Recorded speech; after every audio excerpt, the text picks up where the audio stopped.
Shri San सेवा समिति trust Karnataka Bangalore Rajasthan का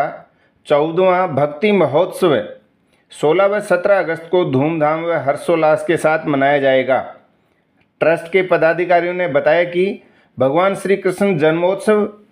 एवं संत शिरोमणि सेन जी महाराज का भक्ति महोत्सव दक्षिण भारत के बंगलोर शहर में भव्य तरीके से मनाया जाएगा। श्री मारुति साईं धाम अडकमारन हल्ली बस स्टॉप हिमालय ड्रग के पास Tumkur road national highway number 4 पर आयोजित होने वाले इस भक्ति महोत्सव में 16 अगस्त को जन्म आचरण एवं सत्संग का आयोजन होगा, जिसमें राजू सेन बम्बोर जोधपुर वाले अपनी मधुर वाणी से भजन गंगा प्रवाहित करेंगे। 17 अगस्त को सेन जी महाराज की महापूजा व महाप्रसाद का आयोजन होगा। संत आया संतों रे पावना वो सेन जी रे आंगण गुरुवर आया वो हाँ हरक भयो मनड़े रे मायन रे राजी हो गया दो नर नारी वो हाँ